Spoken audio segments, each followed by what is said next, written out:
कि हमारे एमएफडीज वो खुद ही अपनी वैल्यू रियलाइज नहीं कर पाते हैं। बट एक म्यूचुअल फंड डिस्ट्रीब्यूटर अपने इन्वेस्टर के लाइफ में क्या वैल्यू ऐड करते हैं? हर किसी इंसान के लाइफ में तीन चीज़ें बहुत इंपॉर्टेंट होती हैं: रिलेशनशिप्स, हेल्थ एंड मनी। आज का जो कॉम्प्लेक्स वर्ल्ड है इन्वेस्टमेंट्स का, अब कहाँ इन्वेस्ट करूँ, कितना इन्वेस्ट करूँ, कब इन्वेस्ट करूँ, कैसे इन्वेस्ट करूँ, और ये डिसीजन एक बार का नहीं है, बार बार मुझे लाइफ में डिसीजन लेना पड़ता है। ये डिसीजन बहुत ही मुश्किल होते हैं और ये मुश्किल काम हमारे एमएफडीज अपने इन्वेस्टर के लिए आसान करते हैं। It's all about investors mindset. या फिर आप अभी रिसेंट मार्केट वॉलेटिलिटी देख लीजिए, हमारे एमएफडीज ने बहुत अपने इन्वेस्टर्स को हेल्प किया है, उनका हैंड होल्डिंग किया है। और जैसे ही क्रैश हुआ मैंने देखा एनएवीज नीचे आए और मैंने सारा इन्वेस्टमेंट रिडीम कर दिया। फिर मैंने सबसे पहला काम किया कि मैंने एक म्यूचुअल फंड डिस्ट्रीब्यूटर ढूंढा और तब से मैं उनके साथ ही इन्वेस्टमेंट कर रहा हूँ। और ये जो टाइम एफर्ट है ये हमारे क्लाइंट्स का सेव हो जाता है एमएफडी की वजह से। और इन्हीं रीजंस की वजह से उनको इस इंडस्ट्री का एक बहुत ही स्ट्रॉन्ग पिलर माना जाता है।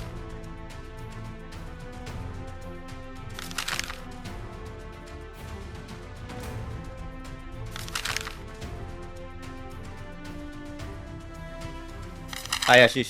हाय मैंग। अभी रिसेंटली मैं एक पार्टनर मीट में गया था। वहाँ पे एक एमएफडी ने एक सवाल पूछा and that question stayed with me. उनका सवाल था कि वो क्लाइंट से बात कर रहे थे और क्लाइंट ने उनको बोला कि यार आप तो सिर्फ स्कीम रेकमेंड करोगे, वो तो मैं भी कर सकता हूँ, तो मुझे आपकी क्या ज़रूरत है? ये काफ़ी इंपॉर्टेंट इशू है हमारे इंडस्ट्री में कि हमारे एमएफडीज वो खुद ही अपनी वैल्यू रियलाइज़ नहीं कर पाते हैं। मैं तो ये बोलता हूँ कि जो आपके फैमिली डॉक्टर हैं या फिर जो आपके लॉयर हैं, वो जो काम करते हैं और जो काम हमारे एमएफडीज करते हैं उसमें कोई फ़र्क नहीं है। बिल्कुल सही बात है। बट एक लॉयर या एक डॉक्टर वो हमारे लाइफ में कैसे वैल्यू ऐड करते हैं वो हमको पता है, राइट?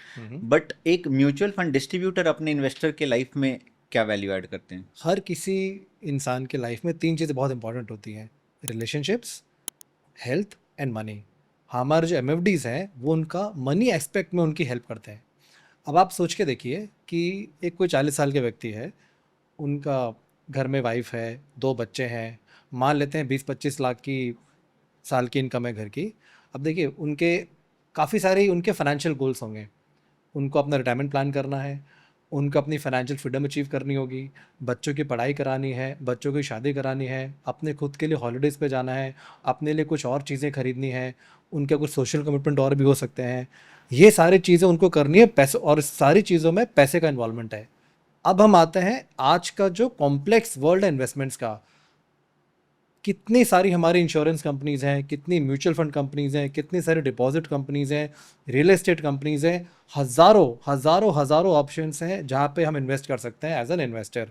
अब कहाँ इन्वेस्ट करूँ, कितना इन्वेस्ट करूँ, कब इन्वेस्ट करूँ, कैसे इन्वेस्ट करूँ, और ये डिसीजन एक बार का नहीं है, ये डिसीजन बहुत ही मुश्किल होते हैं और ये डिसीजन मुझे लाइफ लॉन्ग लेने हैं, बार बार डिसीजन लेना पड़ता है मुझे ये वाला। इसमें भी क्या होता है, कभी सिचुएशन चेंज होगी, कभी गवर्नमेंट के रेगुलेशंस चेंज होंगे, कभी मार्केट कुछ अलग चल रहा होगा, कभी कोई और नई चीज़ आई रखी होगी।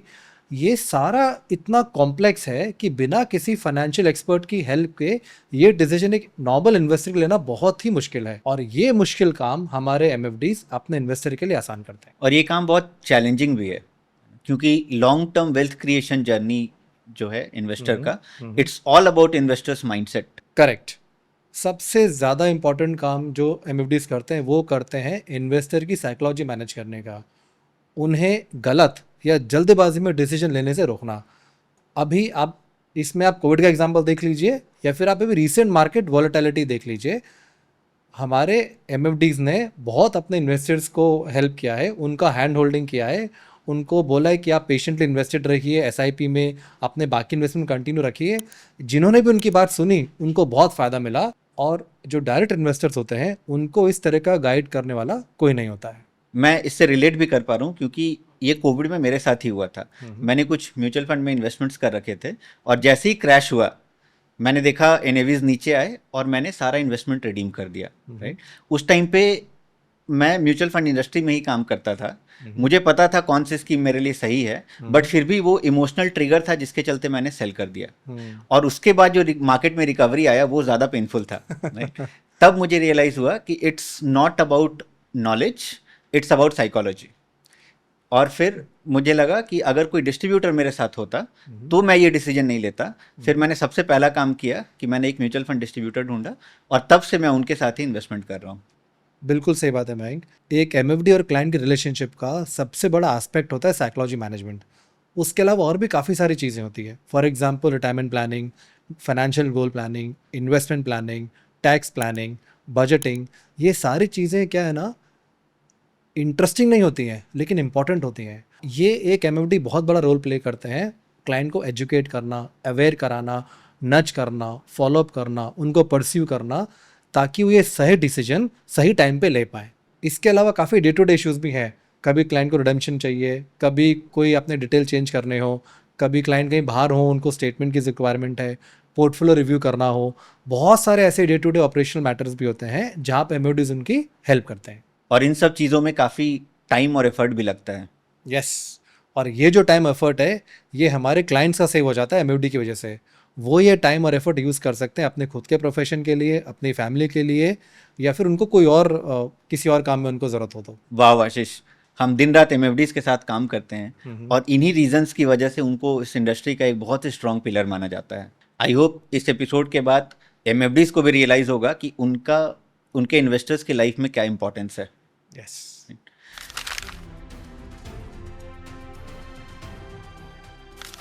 हम आ गए हैं एपिसोड के आखिरी पड़ाव पे और अब मैं आपसे जानना चाहता हूँ वो एक ट्रुथ जिसके बारे में कोई बात नहीं करता है कि म्यूचुअल फंड डिस्ट्रीब्यूटर्स कैसे अपने क्लाइंट के लाइफ में वैल्यू ऐड करते हैं। An MFD protects investors from themselves.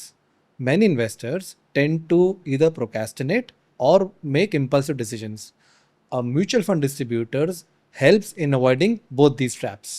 Great, हमने बहुत ही इंपॉर्टेंट टॉपिक कवर किया आज, क्योंकि कई सारे एमएफडीज हैं उनको पता ही नहीं है कि वो क्लाइंट के लिए कितना काम करते हैं या क्या वैल्यू ऐड करते हैं क्लाइंट्स की लाइफ में, राइट। अगर आप भी एक एमएफडी हैं तो हमें कमेंट बॉक्स में बताइए कि आप कैसे अपने क्लाइंट की लाइफ में वैल्यू ऐड करते हैं।